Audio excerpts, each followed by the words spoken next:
अस्सलाम वालेकुम, मेरा नाम कदस भट्ट।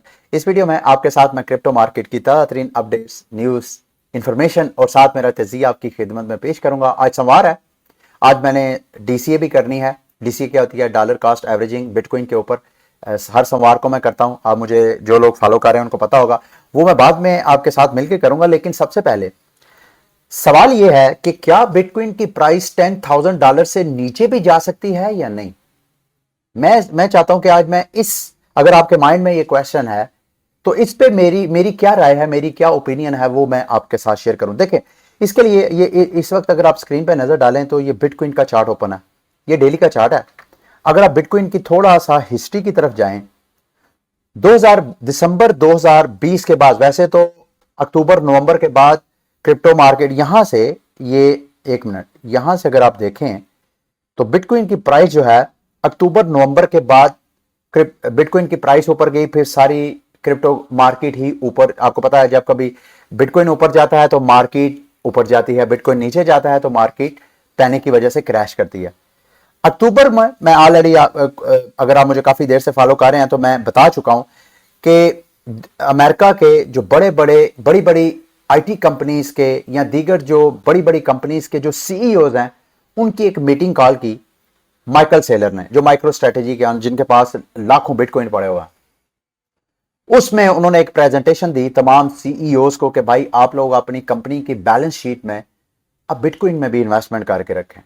उसके बाद इलन मस्क भी वापस आया, मतलब इट मेक अ हिस्ट्री। उसके बाद हिस्ट्री हुई, क्रिप्टो मार्केट जो है for the first time bitcoin की प्राइस जो है वो ऊपर गई, ऊपर ऐसा गई कि ऊपर जाके फिर दोबारा तकरीबन 40,000 की प्राइस पे फिर दोबारा क्रैश हुई तो उसने अपना, चूंकि वो फर्स्ट टाइम ब्रेक था, उसके बाद उसने अपना नीचे सपोर्ट बनाई। जब दोबारा आई नीचे तो 28,000 की रेंज में फिर कंपनीज ने, बड़े बड़े इन्वेस्टर्स ने मार्केट में एंट्री डाली और बिटकॉइन की प्राइस जो है वो अप्रैल में 64,000 की वैल्यू में गई। फिर एकदम चाइना का फंड, इलन मस्क का फंड कि भाई हम टेस्ला जो है वो बिटकॉइन को as a payment method use नहीं करेगा। फिर चाइना का एक्सोडस हुआ माइनर का, और उसके बाद मार्केट फिर नीचे क्रैश की गई। लास्ट ईयर में मई जून की बात कर रहा हूं, उसमें मार्केट बार बार आई 28,000 फिर ऊपर, फिर नीचे आई 28,000 फिर ऊपर, फिर नीचे आई 28,000 फिर ऊपर। अब ये मैं सारी क्यों बातें कर रहा हूं? फिर उसके बाद मार्केट फिर दोबारा मोमेंटम पकड़ी। नीचे से जिन लोगों ने इन्वेस्टमेंट करनी थी, जैसे ही वो पैनिक जो है वो खत्म हुआ, मार्केट ने फिर रिकवरी की और लास्ट ईयर नवंबर में बिटकॉइन ने फॉर द फर्स्ट टाइम 69,000 की प्राइस को टच किया। उसके बाद मार्केट फिर जो करेक्शन की तरफ आई। अब इस दौरान जब करेक्शन की तरफ आई, अगला साल भी स्टार्ट हो गया, उस करेक्शन के दौरान क्रिप्टो मार्केट का इस साल का पहला बड़ा स्कैंडल मंजरे हम पे आया, यानी लूना का क्रैश हुआ। वो स्कैंडल तो मैं उसको नहीं कहूंगा, लेकिन सबसे बड़ा क्रैश आया जिस वजह से लूना का जो बलून था स्टेबल कॉइन की वजह से वो बर्स्ट हुआ। जब वो बर्स्ट हुआ तो लूना के क्रैश जो कि इस साल के जून में हुआ, उसने क्या किया, उस क्रैश के बाद ये देखें, यहां से प्राइस नीचे आई, नीचे आके यहां पे ट्रेड हो रही है, लेकिन जैसे ही मार्केट के बेयर होने की वजह से, मार्केट में पैनिक होने की वजह से लूना के ऊपर जो है वो प्रेशर बढ़ा तो उसका जो खोखला बिजनेस मॉडल था वो बस्ट हुआ। जब बस्ट हुआ तो बिटकॉइन ने अपनी ये जो तारीखी प्राइस थी, जिसको मैंने एक अलग से वीडियो बना के भी आपके साथ शेयर किया था कि आप शायद कभी भी बिटकॉइन की प्राइस जो है वो $30,000 दोबारा नहीं देखेंगे, वो मेरा जो तजिया था वो गलत हुआ। और इस बड़े इवेंट की वजह से बिटकॉइन ने अपनी वो स्ट्रॉन्ग सपोर्ट, जिसको कहा जाता था कि बिटकॉइन की प्राइस 28,000 से नीचे नहीं जा सकती, क्योंकि यहां पे जो बड़े बड़े सीईओज हैं कंपनीज की, उन्होंने इस प्राइस पे बाइंग की हुई है और वो लॉन्ग टर्म होल्डर्स हैं, उन्होंने बिटकॉइन सेल नहीं करना। लेकिन जैसे ही लूना का क्रैश हुआ, उसके बाद ये प्राइस जो है वो ब्रेक हो गई। अब नीचे आई तो नीचे कहां बिटकॉइन की प्राइस ने अपनी सपोर्ट बनाई। बिटकॉइन ने अपनी प्राइस जो सपोर्ट बनाई वो 18,000 की प्राइस के पास जाके बनाई। वो कि बिटकॉइन, पहले ये कहा जा रहा था कि 28,000 की प्राइस जो है स्ट्रॉन्ग सपोर्ट है, कांट ब्रेक इट। जब वो ब्रेक हुई तो फिर ये उम्मीद की जाने लगी कि यार बिटकॉइन की जो रियलाइज प्राइस है, उन दिनों 24,000 बिटकॉइन की रियलाइज प्राइस थी, उससे नीचे प्राइस नहीं जाएगी। फिर उसको भी ब्रेक किया। जब उसको ब्रेक किया तो फिर 18,000 की प्राइस जो है एक नया एक्सपोर्ट लेवल बन गया बिटकॉइन का। बार बार अगर आप देखें, यहां से प्राइस नीचे आ रही है 18,000 से, फिर ऊपर, फिर नीचे आ रही है 18,000 से ऊपर, फिर नीचे, फिर ऊपर, फिर नीचे। बार बार जब नीचे आती थी तो बार बार जो बायर्स थे प्राइस को फिर दोबारा बाउंस करते थे, फिर बाय करते थे, प्राइस फिर ऊपर जाती थी। लेकिन चूंकि लूना के क्रैश के बाद मार्केट, लूना के एक अपना कंटेंजियन इफेक्ट था, लूना के साथ अटैच जितने बिजनेसेस थे, क्योंकि ये 40 से 60 अरब डॉलर का सरमाया मार्केट से एकदम गायब हो गया। तो जिन जिन इन्वेस्टर्स ने, जिन जिन कंपनीज ने इन्वेस्टमेंट की थी, आहिस्ता आहिस्ता वो भी आहिस्ता आहिस्ता बैंकरप्सी फाइल कर रही थी। और उस वजह से बिटकॉइन की प्राइस 18,000 से ऊपर तो जा रही थी, लेकिन अपनी रेजिस्टेंस 24-25 हजार को वो ब्रेक नहीं कर सकी। और ये 28,000 की वैल्यू जो कि स्ट्रॉन्ग सपोर्ट थी, इस वक्त लूना के क्रैश के बाद ये 28,000 स्ट्रॉन्ग रेजिस्टेंस थी और उसको ब्रेक नहीं कर सकी। और इसके बाद एक और रिसेंट जो नवंबर के महीने में स्कैंडल आया, उस स्कैंडल के बाद बिटकॉइन की प्राइस अब दोबारा आपको वो जो स्ट्रॉन्ग सपोर्ट 18,000 की सपोर्ट बनाई थी उसको ब्रेक करके अब नीचे ट्रेड हो रही है। अब नीचे इस बड़े स्कैंडल के बाद जो लोएस्ट प्राइस बनी है, जो लोएस्ट सपोर्ट बनी है, वो है 15,000 की वैल्यू। अभी तक बिटकॉइन की प्राइस 15,000 की वैल्यू को ब्रेक नहीं कर सकी है। अब सवाल यह है कि क्या बिटकॉइन की प्राइस 10,000 से नीचे भी क्या 15,000 से नीचे जा सकती है या नहीं? सवाल तो यह है।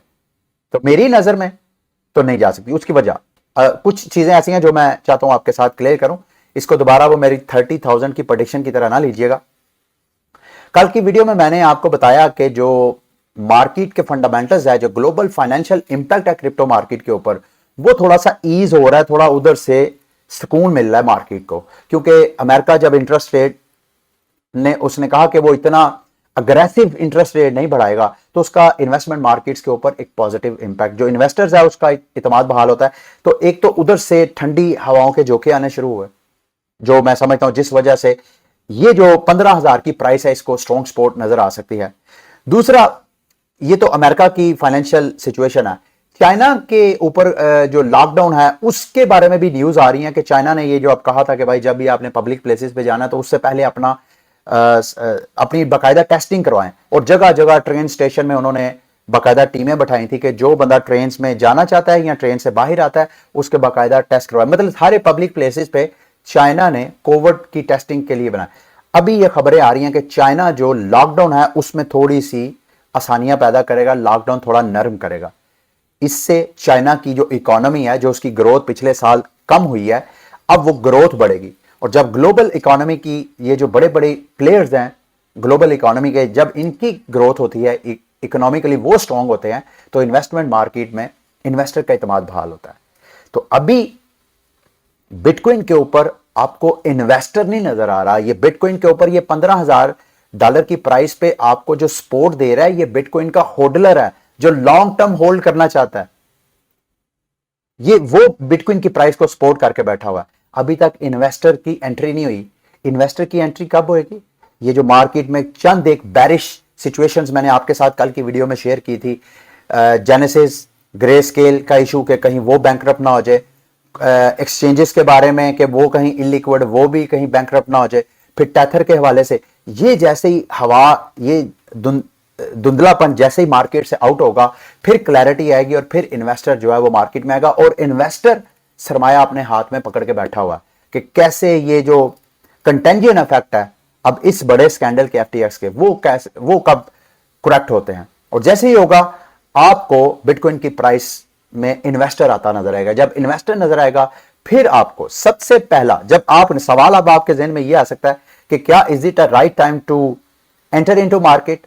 मेरे से अगर पूछें, बिटकॉइन की प्राइस को 15,000 से नीचे जाने के लिए एक और बड़े स्कैंडल की जरूरत है।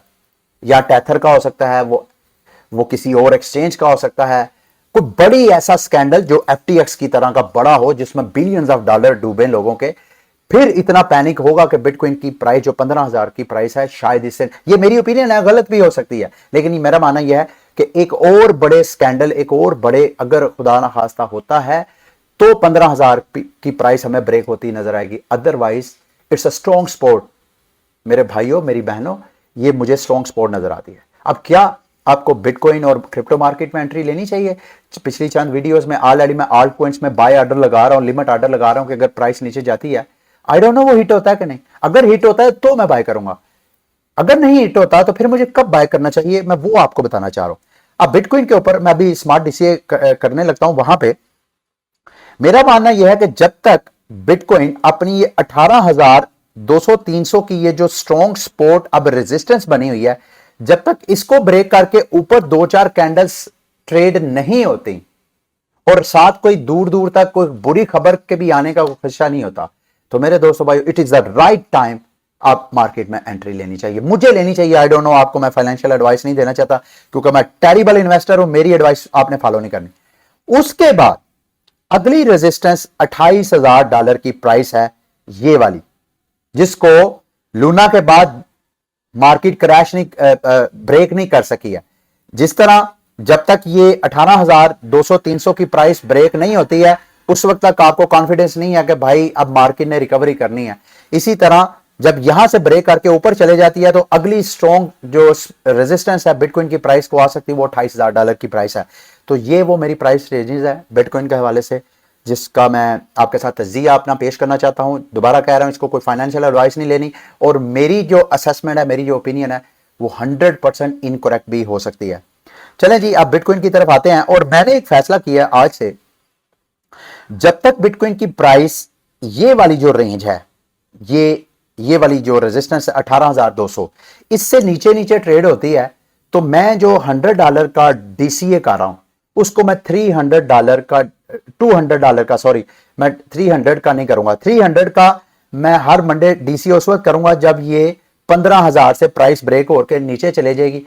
तो जितना नीचे जाएगी, जितना सस्ता बिटकॉइन होता जाएगा, मैं अपनी डीसीए की अमाउंट भी बढ़ाता जाऊंगा। तो जब तक 18,000 की प्राइस के नीचे ट्रेड होगा, तो मैं आइंदा से जब तक इस रेंज के नीचे ट्रेड होगा, मैं $200 की हर हफ्ते डीसीए करूंगा बिटकॉइन के ऊपर। और अगर इससे ऊपर चले जाएगा तो फिर इस सारी रेंज में, यानी 18,200 से लेके 28,000 की रेंज में जब तक बीटीसी रहेगा, मैं $100 का इसमें डीसीए करता जाऊंगा। आगे देखते हैं, अगर ऊपर जाता जाता है तो मैं मजीद अपना डीसीए कम करता जाऊंगा। तो फिलहाल मैंने आपको अपडेट करना था कि आज से मैं बिटकॉइन के ऊपर $200 की स्मार्ट डीसीए करूंगा। मार्केट ऑर्डर आपके सामने है, और प्राइस जो है, मेरा ऑर्डर हिट हो गया, इसके बारे में मैं अपने ट्विटर अकाउंट पे अपडेट करता रहता हूं। अगर आप लोगों को नहीं पता ये स्मार्ट डीसीए क्या है, ये मैं क्या कर रहा हूं, तो इसके हवाले से ऑलरेडी मेरे चैनल पे वीडियो मौजूद है। आपने यूट्यूब पे लिखना है इल्मे आलिम स्मार्ट डीसीए, आपने वो वीडियो लाजमी देखनी है, क्योंकि मेरा मानना यह है कि ये एक ऐसी इन्वेस्टमेंट स्ट्रेटजी है जिसमें कभी आपको नुकसान नहीं होगा, कभी परेशानी नहीं होगी। यार मैंने क्रिप्टो मार्केट में इन्वेस्टमेंट की है,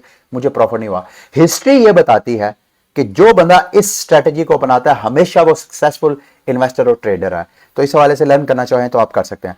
मार्केट की अगली बड़ी खबर है जी, ये एक ब्लॉकचेन है, वी मेड, इसके पीछे है, इस वी मैक्स इनका टोकन है। इसकी प्राइस जो है कल क्रैश की, अभी दोबारा थोड़ा सा डेली का चार्ट है, ये पिछले चंद दिनों में इनकी 24 नवंबर के बाद एकदम इसकी प्राइस क्रैश की। क्रैश क्यों की, वो मैं आपके साथ न्यूज एक शेयर करना चाहता हूं। जो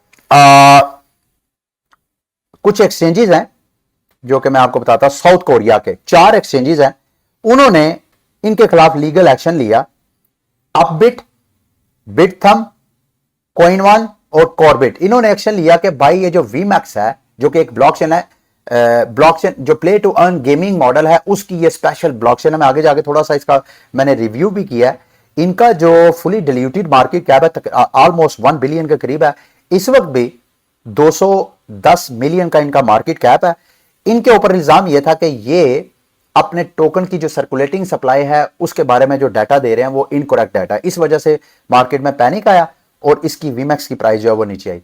अभी इनकी तरफ से अनाउंसमेंट आई है कि बाकायदा इन्होंने जो बाइनांस की कस्टडी है उनको बाकायदा, मुझे अगर आप इजाजत दें, बाइनांस की कस्टडी को इन्होंने दे दिया है कि वो इनकी जो सर्कुलेशन, इनके जो टोकन की सारी सप्लाई है वो बाइनांस कस्टडी एक फर्म है, यानी बाइनांस का अपनी एक सब्सिडियरी फर्म है, उनको ये हैंड ओवर कर रहे हैं ताकि इस तरह का। तो इस वजह से बाइनांस के अटैच होने की वजह से इसकी टोकन की प्राइस आपको एकदम पंप होती हुई नजर आ रही है, अगर आप यहां से देखें। बहरहाल ये स्ट्रॉन्ग रेजिस्टेंस है, इस वक्त तो आपकी एंट्री लेनी नहीं बनती है जिस जगह पे प्राइस पहुंची हुई है। लेट्स सी कि अगर दोबारा प्राइस नीचे आती है तो आप अगर इसमें इंटरेस्टेड हो टोकन में इन्वेस्टमेंट करना, क्योंकि ये एक ब्लॉकचेन है जो कि मुख्तलिफ गेमिंग प्रोजेक्ट, ये पूरा इकोसिस्टम है। अगर आप मुझे इजाजत दें तो मैं इनकी वेबसाइट पे गया हूं, ये देखें यहाँ पे, अगर आप इनकी वेबसाइट पे आके प्लेटफॉर्म पे आते हैं और यहाँ पे वीमैक्स प्ले पे क्लिक करते हैं तो ये आपको इनके प्लेटफॉर्म के ऊपर मुख्तलिफ गेम्स नजर आ रही हैं। ये मुख्तलिफ गेम्स हैं, वहां पे इनका जो अपना टोकन है वो as a in game asset use होता है। ये सारी अगर आप गेम प्लेयर करते हैं, ये एमएमओ गेम्स है जिसको मेरा ख्याल है ऑनलाइन मल्टीप्लेयर गेम है, और इस तरह की ये जो सारी गेम्स हैं ये इसके ऊपर लॉन्च होंगी इस ब्लॉकचेन के ऊपर, और जितनी इन gaming play to win game के ऊपर एक्टिविटी होगी उतना ज्यादा इस टोकन की प्राइस जो है वो पंप हो सकती है। दोबारा मेरी आपने को फाइनेंशियल एडवाइस नहीं लेना, आपने खुद इसका ड्यू डिलिजेंस करके अच्छी तरह तो फिर इसमें इन्वेस्टमेंट अगर आपने करनी है तो, बल्कि मैं आप लोगों को कहूंगा, आपके पास टाइम होगा तो आप इसके प्लेटफॉर्म के ऊपर ये जो गेम्स है इन सब को जरा स्टडी करके तो मेरी वीडियो के नीचे जरा कमेंट करके मुझे बताइएगा कि इनमें से कोई अच्छी गेम है, ताकि मैं उसको फिर मजीद स्टडी करके अपनी दूसरे कम्युनिटी मेंबर्स के साथ भी शेयर करूं। अच्छा जी, बाइनांस का एक फीचर है बाइनांस कन्वर्ट, वो मैं भी देख रहा था। आप में से जो लोग जिनको स्पॉट ट्रेडिंग करना मुश्किल लगता है वो बाइनांस का ये कन्वर्ट फीचर यूज कर सकते हैं। और अभी ये रिसेंटली इन्होंने अपडेट किया कि बाइनांस कन्वर्ट पे आप विड टी और हुक जो अभी रिसेंटली इनके लॉन्च पैड पे टोकन लॉन्च हुआ उनको आप कन्वर्ट कर सकते हैं। और मैं कन्वर्ट पेज पे देख रहा था कि दो मुख्तलिफ किस्म के ऑर्डर टाइप हैं, मार्केट ऑर्डर और लिमिट ऑर्डर। यानी अगर आपने इमीडिएटली टोकन स्वैप करना है यूएसडीटी को, उसके साथ फॉर एग्जांपल मैं $100 यूएसडीटी स्वैप करना चाहता हूं BUSD में, तो उसके बदले मुझे, मेरा ख्याल है मेरा अकाउंट लॉग इन नहीं है शायद इस वजह से, तो यहां पे अगर मैं स्वैप करता हूं फिलहाल इन दो टोकन की तो कन्वर्ट किया 0 फीस। यानी अगर आप विड टी और हुक टोकन को अगर स्वैप करते हैं बाइनांस कन्वर्ट पे तो बाइनांस आपसे कोई फीस नहीं लेता। और यहां पे बाकायदा आप लिमिट ऑर्डर भी लगा सकते हैं कि भाई अगर आपने एक टोकन एक मखसूस प्राइस पे कन्वर्ट करना है तो आप यहां पे बाकायदा लिमिट ऑर्डर भी सेट कर सकते हैं। ठीक है, इससे मिसाल के तौर पे आप 100 BUSD है, इसको आप BNB में कन्वर्ट करना चाहते हैं, मिसाल चलो BTC पे कन्वर्ट करना चाहते हैं, और आप कहते हैं कि BTC की प्राइस अगर 17,000 पे आए तो मेरा $100 का BUSD, तो यहां पे आप बाय प्लेस ऑर्डर कर सकते हैं। जैसे ही बिटकॉइन की प्राइस जो है स्पॉट प्राइस 17,000 पे आएगी तो आपका जो बिटकॉइन है वो बाय हो जाएगा। यहां पे $100 मैंने लिखना था, तो जैसे ही 17,000 पे प्राइस आएगी तो इतना मेरा BTC जो है बाइनांस कन्वर्ट ऐप जो है वो बाय कर देगा, जो उनका जो फीचर है। अच्छा जी, आगे मार्केट में जहां पे जो मार्केट का आइंदा मुस्तकबिल है, मार्केट में जो ग्लोबल फाइनेंशियल रिसेशन की वजह से जो बिजनेसेस हैं उनके इफेक्ट आपको क्रिप्टो बिजनेसेस के ऊपर भी नजर आएगा। ये बेंजू, ये जो बायबिटेक्स एक्सचेंज है, टॉप एक्सचेंजेस में इसका शुमाल होता है, उनके ये हेड है, उन्होंने भी अपना जो वर्क फोर्स है उसको कम करने की कोशिश की है। इसी साल मेरा ख्याल है कॉइनबेस ने भी की थी, और भी जो कुछ एक्सचेंजेस स्वाय बाइनांस के और एक दो शायद और एक्सचेंज होगी और क्रिप्टो फर्म होगी जिन्होंने इस बेयर एनवायरनमेंट के अंदर अपने ले ऑफ नहीं किया, अपने स्टाफ को फारग नहीं करवाया, बल्कि उनको इस मुश्किल वक्त में उन्होंने सपोर्ट किया है। बाइनांस नंबर 1 है उसके ऊपर। अब इसको मुख्तलिफ तनाजुर से मैं देख रहा था। एक तो मैं ये देख रहा था कि जितने मार्केट के टॉप एक्सचेंजेस हैं उनका ताल्लुक या चाइना या कोरियन कंट्रीज या ये जो साउथ एशियन रीजन है, इसी रीजन में क्यों है। मैं खुद it's a food for thought for myself as well कि ऐसी क्या वजह है कि इस जगह से हमें जो एंटरप्रेन्योर्स हैं वो नजर आते हैं, बाकी दुनिया से बहुत कम। ऐसा नहीं है अमेरिका में क्रैकन है, जेमिनी है, ये है, लेकिन अदर देन अमेरिका इधर से बहुत से बड़े बड़े बिजनेसेस जो कि टॉप लेवल के एक्सचेंजेस जिन्होंने सेटअप की है, उसकी क्या वजूहत है बावजूद इसके कि चाइना में तो क्रैकडाउन हो। देखिए, मेरा मानना यह है कि ह्यूमन कैपिटल भी एक बहुत बड़ा असासा होता है किसी भी मुल्क का, किसी भी नेशन की, किसी भी कौम का। हमारे यहाँ जो हमारी इकोनॉमी है हमारे मुल्क की, वो अभी तक ज़राअत ही हम समझते आ रहे हैं। मोर देन, अगर मैं गलत नहीं हूं तो मोर देन 70% हमारी इकोनॉमी ज़राअत उसको सपोर्ट करती है। अगर हम ज़राअत के साथ साथ हमारा जो नौजवान नस्ल है, कहा जाता है कि शायद दुनिया में जो टॉप कंट्रीज हैं जिनमें नौजवान सबसे ज़्यादा है, हमारे यहाँ नौजवान भी बहुत ज़्यादा है, और हमारी हुकूमत, कोई भी हुकूमत बेशक आए, पिछली जितनी हुकूमत है, किसी ने भी इस ह्यूमन कैपिटल के ऊपर इन्वेस्टमेंट नहीं किया है। अगर हम भी, अब ये जो जापान था, हिरोशिमा नागासाकी का जब उसके ऊपर हमला हुआ, वो तो मुल्क तबाह हो गया था, उनके पास कुछ भी नहीं था बेचने के लिए, उनके पास तो आलू गंदुम बेचने के लिए जमीन नहीं है। इस तरह के एशियन कंट्रीज में जहां जहां फसलें उगाने के लिए नहीं है, तो वो कैसे अपना मुल्क चला रहे हैं?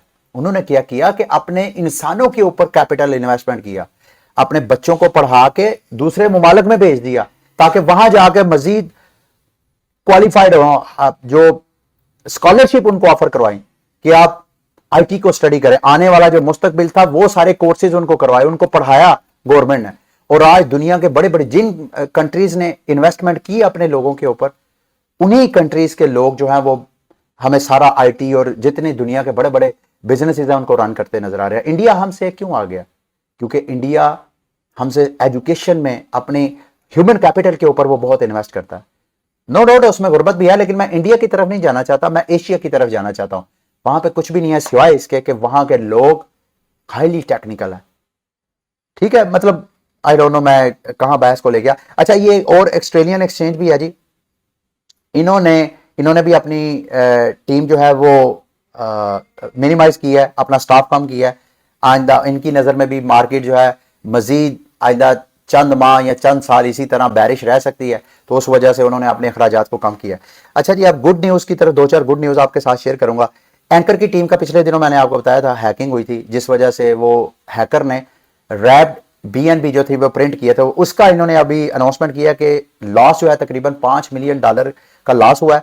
अब इन्होंने जो अफेक्टेड यूजर्स हैं, जिन्होंने लिक्विडिटी प्रोवाइड की थी, जिनका उनको कंपनसेट करने की अनाउंसमेंट किया कि भाई उनको वो कंपनसेट करेंगे। अच्छा, दूसरी अनाउंसमेंट गैलेक्सी डिजिटल ने, जो कि मेरा ख्याल है, हाँ, उन्होंने, ये एक फर्म है, क्रिप्टो कस्टडी प्लेटफॉर्म है GK8, उसको एक्वायर करने की जो है बिड विन की है, जो कि सेल्सियस ने पहले पिछले साल सेल्सियस ने किया था, लेकिन सेल्सियस आपको पता है लूना के बाद बैंकरप्ट हो गया। अब डिजिटल गैलेक्सी ने उसको एक्वायर किया है। लास्ट में जी दो चार सवाल आप लोगों ने कि Web3 और ब्लॉकचेन में क्या फर्क है। देखिए, ब्लॉकचेन एक टेक्नोलॉजी है जो कि Web3 के ख्वाब को पूरा करती है। Web3 क्या है? ये एक स्टेट ऑफ इंटरनेट है।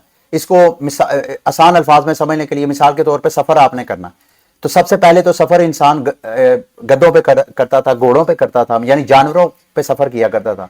तो इसी तरह फिर इंसान एडवांस हुआ, तो इंसान फॉर एग्जांपल अपनी पर्सनल कन्वेंस पे आना शुरू हो गया। For example rent a car है, तो आप कार लेते हैं, सफर करके उसको वापस कर देते हैं, और उसके बाद मजीद जब आप अपनी कार लेते हैं तो ये Web3 है। तो Web1 क्या है? यानी विकीपीडिया, जिसपे आप इंटरनेट पे मालूमात को सिर्फ आप पढ़ सकते थे, आप उस पर अपनी कोई लाइक नहीं दे सकते थे, ओपिनियन नहीं दे सकते थे। फिर Web2 आया, यानी फेसबुक, यूट्यूब, जहां पे आप वीडियो देखें, अच्छा कहें या बुरा कहें, यानी आप बाकायदा अपना फीडबैक दे सकते हैं, पिक्चर्स पे लाइक कर सकते हैं, शेयर कर सकते हैं। ये Web2 था। अब Web3 में क्या है कि ये जो आप कंटेंट ऑनलाइन बनाते हैं, इस कंटेंट की ऑनरशिप भी आपके पास होनी चाहिए, ये, और ये सारे प्लेटफॉर्म डिसेंट्रलाइज होना चाहिए, सेंट्रलाइज नहीं होना चाहिए। तो ये सारी जो अपग्रेडेशन है, ये ब्लॉकचेन टेक्नोलॉजी हेल्प आउट कर रही है इन इंटरनेट फर्म्स को। तो ये इन दोनों में फर्क है कि ब्लॉकचेन एक टेक्नोलॉजी है जिसको यूज करते हुए इंटरनेट को हम Web2 से Web3 की तरफ लेके जा रहे हैं। अच्छा, उसके बाद ही मेरे से सवाल किया गया कि कौन सा वॉलेट सबसे बेस्ट है, क्योंकि हमारे चैनल पे आजकल पेपर वॉलेट और सॉफ्टवेयर वॉलेट के ऊपर वीडियोस हमने बनाई हैं, तो आप लोगों ने सबने वॉच किया, अगर नहीं वॉच की तो लाजमी वॉच कीजिएगा।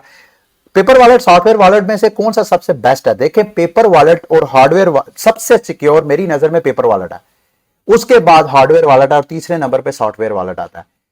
सिक्योर और बेस्ट वही है जिसकी आप हार्डवेयर की जो है वो सेव कर सकते हैं। बल्कि मुझे आप इजाजत दें, अगर मेरी ऑडियंस, मेरी कम्युनिटी में से कोई ऐसा बंदा है जिसका कोई स्टील की कोई अपनी फैक्ट्री है, जो मेरे साथ मिलकर काम करना चाहता है, मैं चाहता हूं कि पाकिस्तान में हम ऐसा एक क्रिप्टो वॉलेट्स बनाएं, वो मेरे साथ आप पर्सनल कांटेक्ट करें। ये स्क्रीन पे आपको मेरी ईमेल एड्रेस नजर आ रही है।